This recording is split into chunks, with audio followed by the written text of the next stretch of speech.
지난 영상에 이어 애플 14편 바로 시작하겠습니다.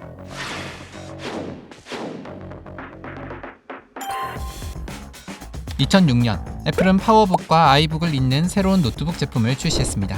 바로 맥북 프로 1세대였죠. 이후 2008년 1월 스티브가 직접 맥월드에서 또 다른 신제품을 발표하게 되는데요. A4 사이즈의 서류봉투를 들고 온 그는 봉투 속에서 무언가를 꺼냈습니다. 바로 세상에서 가장 가볍고 얇은 노트북 맥북 에어였죠. 서류봉투에 담길 만큼 얇고 가볍다는 걸 직감적으로 보여준 스티브의 발표는 지금도 레전드 프레젠테이션으로 꼽히고 있습니다. 이처럼 스티브는 애플에 복귀한 이래 놀라운 혁신과 결과물을 만들어갔습니다. 하지만 그의 병세는 나날이 심각해져 갔는데요.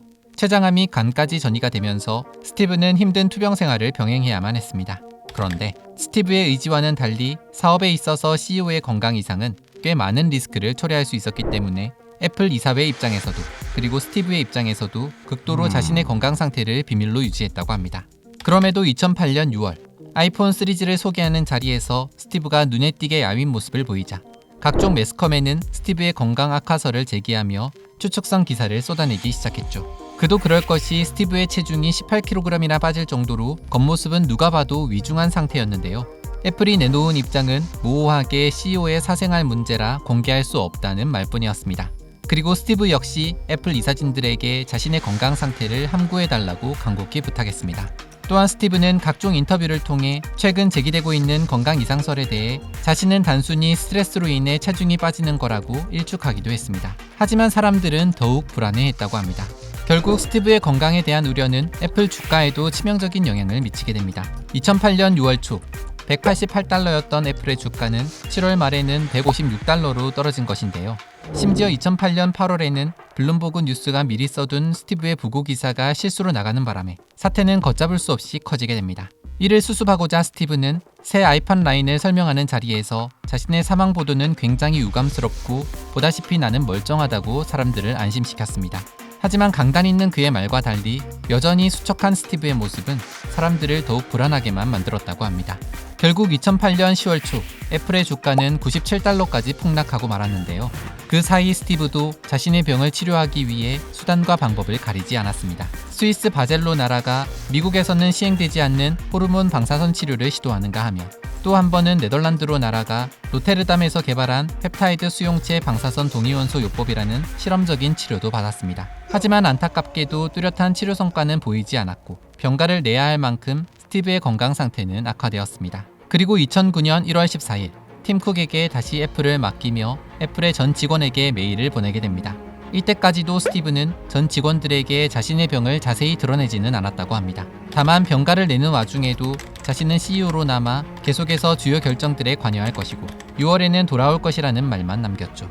전이된 암 때문에 간이 기능을 거의 하지 못한 상태라 스티브에게 남은 방법은 간이식밖에 없었는데요. 간이식 대기 명단에 올리기도 했지만 아무리 억만장자라고 한들 미국 법상 간이식은 간경화나 간염 환자에게 우선권이 있어서 스티브의 순서가 언제 돌아올지 모르는 상황이었습니다. 그러던 2009년 3월 21일 기적적으로 스티브에게 차례가 돌아왔고 그는 간이식을 성공적으로 받을 수 있었습니다. 수술 후에도 꽤 오랜 시간 동안 회복 기간이 필요했음에도 스티브는 약속대로 2009년 6월 말에 다시 애플에 복귀하게 됩니다. 한편 애플은 스티브가 없는 동안 큰 위기 없이 안정적인 주가로 회복하고 있었습니다. 팀 쿡의 리더십이 또 한 번 빛을 발한 것인데요. 팀은 이전에 차분했던 리더십과 달리 이번에는 스티브가 없어도 애플은 건재할 것이라고 열렬히 연설하고 다녔다고 합니다. 그래서 스티브가 애플에 복귀하고 나서도 팀이 애플을 계속 이어간다는 소문이 돌기도 했죠. 그렇게 애플 내에서 팀의 영향력이 커질수록 스티브는 건강을 더 빨리 회복하기 위해 노력했다고 하는데요. 병상에서 일어난 지 얼마 되지 않아 스티브는 또 다른 큰 일을 낼 준비를 하고 있었습니다. 애플 내에서는 저가 넷북 아이디어를 검토하는 가운데 태블릿 PC 개발에 대한 화두가 다시 스물스물 올라오기 시작했습니다. 경영진끼리 모인 브레인스토밍 회의에서 조나단은 왜 꼭 키보드를 스크린 경첩에 연결해야 하는지 의문을 던졌습니다. 그러면서 멀티터치 인터페이스를 활용해 스크린에 키보드를 넣으면 어떻겠냐 제안을 했는데요. 사실상 아이폰 개발에 밀려 중단됐던 태블릿 PC 개발을 다시 시작하자는 얘기였죠. 이에 스티브도 긍정적인 반응을 보였다고 합니다. 이후 애플은 물리적인 키보드나 대형 폼 팩터 없이도 스마트폰보다 더 나은 브라우징, 이메일, 사진 및 비디오 경험을 제공할 수 있는 태블릿 PC를 구상하게 되는데요. 이때 기능만큼이나 중요했던 부분이 있었으니 바로 크기였습니다. 스티브와 조나단은 사용자에게 가장 최적화된 디스플레이 크기를 찾기 위해 가로 세로 비율을 달리한 샘플 모델 20종을 만들어냈다고 합니다. 크기가 각기 다른 샘플 모델들을 직접 매일같이 만져보고 사용해본 것인데요. 그렇게 스티브가 선택한 최적의 크기는 9.7인치, 한 손에 딱 잡히면서도 넓은 디스플레이로 다양한 작업을 할 수 있는 크기였습니다. 스티브의 요구사항은 여기서 끝나지 않았습니다. 애플에서 만든 태블릿 PC는 디스플레이를 방해하는 기능들과 버튼들도 최소화시켜 군더더기가 없어야 한다고 강조한 것입니다. 사실 2004년 애플은 모서리가 둥근 지금의 아이패드 모습과 거의 흡사한 형태의 태블릿 PC 디자인을 특허낸 바 있었습니다. 그래서 이 디자인 특허를 현실화시키는 작업이 관건이었죠. 아이패드의 디자인은 한 손으로 들고 사용할 수 있을 만큼 얇고 가볍게 만들어 휴대성과 사용자 경험이 향상되는 것이 목표였기 때문에 디스플레이, 배터리, 백패널 등 다양한 구성 요소를 얇은 프레임 안에 넣는 것이 숙제였습니다.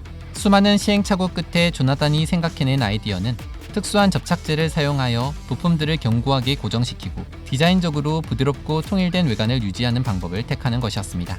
그런데 어느 정도 디자인적인 요소가 완성될 무렵 애플의 태블릿 PC 개발에 한 가지 큰 걸림돌이 생기게 됩니다. 애플은 대부분의 매킨토시 컴퓨터에 인텔 칩을 사용하고 있었는데 원래 계획대로라면 아이패드에도 인텔에서 개발한 낮은 전압의 아톰 칩을 사용할 계획이었죠. 하지만 인텔 칩은 전력 소모가 큰 편이라 배터리 수명을 관리해야 하는 충전식 기기에는 부적합했던 건데요. 비싼 가격도 큰 부담이었습니다. 그래서 토니는 전력 소모가 적으면서도 가격이 합리적인 ARM 아키텍처를 제시했습니다. 여기서 스티브와 토니는 의견 충돌이 생기게 되죠. 스티브는 아무래도 신제품이고 성능을 최선으로 뽑기 위해선 인텔 칩이 필요하다고 생각했지만 토니가 이번에는 스티브에게 물러서지 않고 애플을 그만두겠다고 협박할 만큼 완고한 태도를 보이며 ARM 아키텍처를 고집했던 겁니다. 결국 애플은 ARM 아키텍처를 사용하기로 결정했는데요. 이후 ARM 라이선스를 확보하고 마이크로 프로세서 설계 회사 PA세미를 인수하여 ARM 아키텍처 기반의 A4 칩을 자체적으로 개발하여 태블릿 PC에 탑재하는 방식을 도입했습니다. 그렇게 빌 게이츠와 동석했던 지인의 생일 식사 자리에서 경쟁하듯 시작하게 된 애플의 태블릿 PC 개발 프로젝트는 2010년 1월 27일 아이패드라는 이름으로 완성하게 됩니다. 하지만 아이패드의 출시 후 반응은 다른 아이들과는 완전히 달랐습니다. 아이맥, 아이팟, 아이폰에 비하면 냉정하다 싶을 정도로 사람들은 아이패드에 열광하지 않았는데요. 한눈에 봐도 아이패드의 디자인은 얇은 두께의 알루미늄 케이스 덕분에 고급스러워 보였으나 일부 비평가들은 아이패드를 단지 큰 아이폰일 뿐이라고 비꼬기도 했죠. 그 이유는 아이패드의 운영체제가 본질적으로 아이폰 OS의 확장 버전이었기 때문에 단순히 아이패드가 전화 기능이 없는 더 큰 아이폰으로 느껴졌기 때문입니다. 또 아이패드가 대중에게 외면받았던 가장 큰 이유는 비싼 가격에 비해 사람들이 필요로 하는 기능들이 없는 것이었죠. 예를 들면 USB 포트나 카메라 등 당시 모바일 기계라면 당연히 있어야 할 기능들이 아이패드에는 없었거든요. 그리고 지난날 어도비의 배신 때문인지 스티브는 당시 웹에서 비디오 재생 및 대화형 콘텐츠에 널리 사용되던 어도비 플래시에 대한 지원마저 아이패드에서는 허용하지 않았습니다. 게다가 멀티태스킹도 불가능했죠. 그러다 보니 사람들은 더욱 아이패드의 활용도에 대해 물음표를 던졌고 결국 아이패드는 초기 흥행에는 실패를 하고 말았습니다. 아이패드가 세상에 공개된 이후 스티브는 800통이 넘는 이메일을 받았다고 합니다. 대부분 아이패드에 대한 부정적인 의견들이었는데요. 어쩌면 애플에 복귀한 이후 처음으로 맞이하는 실패의 결과였죠. 하지만 스티브는 아이패드가 실패작이 아니란 확신이 있었다고 합니다. 단지 아직 그 활용도를 모를 뿐이라고 생각하며 우선 아이패드를 적극적으로 활용할 수 있는 새로운 환경을 구축하기 시작했습니다. 아이패드는 출시할 때부터 사람들이 앞으로 독서를 하는 패턴도 바뀔 것이라는 것을 예측해 전자책을 볼 수 있는 아이북스와 같은 디지털 독서 플랫폼을 구축했었는데 이 밖에도 아이패드에 특화된 앱을 개발 및 활성화시키면서 아이패드의 강점을 최대한 부각시키고자 했습니다. 그 결과 아이패드는 기존의 태블릿 PC의 활용도를 넘어서 보다 전문적인 영역에서 두각을 드러내기 시작했는데요. 엔터테인먼트, 업무, 교육 분야는 물론 회의나 현장에서 필요한 정보를 즉시 확인하고 작업을 수행해야 하는 사람들에겐 필수 아이템으로 자리잡게 된 것입니다. 이후 2011년에 출시된 아이패드2는 더 얇아졌음에도 불구하고 가볍고 빠른 프로세스를 갖췄고 기존에 부재했던 전면 및 후면 카메라까지 추가하여 사용자들에게 더 많은 기능을 제공했습니다. 아이패드는 사람들의 반응에 즉각 반응하며 필요한 것은 더하고 필요 없는 것은 덜어내는 방식으로 새로운 태블릿 PC 시대를 열고 있었던 것이죠. 아이패드의 인기와 성공은 다른 제조사들에게도 영향을 주었습니다. 경쟁 업체들은 아이패드와 유사한 제품을 출시하고자 노력했고 더 얇고 더 가벼우면서 직관적이고 성능은 뛰어난 멀티터치 기반의 태블릿 PC를 추구하는 선의의 경쟁이 펼쳐지면서 아이패드 이전에 정체되어 있던 태블릿 PC 시장은 아이패드 등장 이후 지금까지 큰 성장을 이루고 있습니다. 아이맥, 아이팟, 아이폰, 아이패드, 앱스토어. 스티브가 애플에 돌아오고 이룬 혁신은 손에 꼽을 수 없을 정도로 많았습니다. 망해가던 애플을 살렸다고 해도 무방했는데요. 간이식까지 하며 전투적으로 치료 의지를 보였지만 안타깝게도 2011년 스티브의 암은 다시 재발했습니다. 스티브의 체중은 20kg이나 줄어 고작 52kg밖에 되지 않았죠. 극심한 통증으로 먹지도 자지도 못하면서 스티브는 모르핀과 진통제에 의지하며 버텼다고 합니다. 그럼에도 너무 쇠약해진 탓에 항암도 더 이상 할 수 없는 몸이 되었습니다. 투병 말기에는 극심한 우울증으로 더 힘든 시간을 보내기도 했는데요. 급격하게 수척해진 스티브의 사진과 동영상은 인터넷 곳곳에 떠돌기 시작했고 스티브의 건강 상태가 매우 심각하다는 소문이 돌면서 다시 언론은 스티브의 건강이 위독하다는 속보를 여기저기 뿌려대기 시작했습니다. 스티브는 부인할 수 없었습니다. 그리고 2011년 그는 세 번째 병가를 내게 되죠. 스티브의 병가가 발표되자 이번에는 수많은 사람들이 그의 집을 찾았습니다. 빌 클린턴도 스티브를 찾아가 이야기를 나누었다고 하는데 하지만 세간의 주목을 받은 사람은 따로 있었습니다. 바로 스티브의 영원한 라이벌이자 스티브와 반대 전선에서 또 다른 PC 시대를 열었던 빌 게이츠였죠. 스티브는 서서히 주변 사람들을 만나며 주변을 정리하는 시간을 가지면서도 현실에서 구현하고 싶은 아이디어를 끊임없이 이야기했다고 합니다. 가령 아이패드용 커리큘럼 교재와 전자교과서를 만들어 책가방에 책을 한가득 놓고 다니는 학생들에게 새로운 교육 환경을 제공해주고 싶은 꿈도 있었으며 휴대폰에서 이루었던 업적을 텔레비전에도 적용하고 싶어 했죠. 지금으로 치면 일종의 스마트 TV, 통합형 텔레비전을 만들고 싶어 한 것인데 아직 하고 싶은 게 많았지만 스티브는 직감적으로 알았다고 합니다. 2011년 7월 암이 뼈까지 전이되면서 더 이상 애플의 CEO로 돌아갈 수 없다는 사실을 말입니다.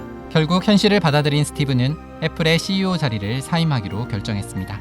그가 마지막으로 애플에서 하고 싶었던 단 한 가지는 올바른 권한 이양 방식의 본을 보이는 것이었는데요. 지난 35년간 애플의 권한 이양은 늘 한편의 치열한 사내 정치 드라마 같았고 이 같은 세력 싸움이 스티브는 내내 마음에 걸렸던 것입니다. 그래서 누군가에게 밀려나는 게 아닌 스스로 적임자에게 자신의 자리를 물려주는 애플에서의 마지막 업적을 온 힘을 다해 진행했습니다. 스티브는 이 일을 해낼 적기가 2011년 8월 24일에 있을 애플의 정기 이사회라 생각했습니다. 이후 스티브는 마지막 힘을 다해 애플 정기 이사회에 참가할 체력을 만들었고 겨우겨우 휠체어에 의지해 마침내 애플 이사회에 참석하게 되죠. 그리고 그 자리에서 스티브는 자신의 마음을 꾹꾹 눌러 쓴 편지를 읽기 시작했습니다.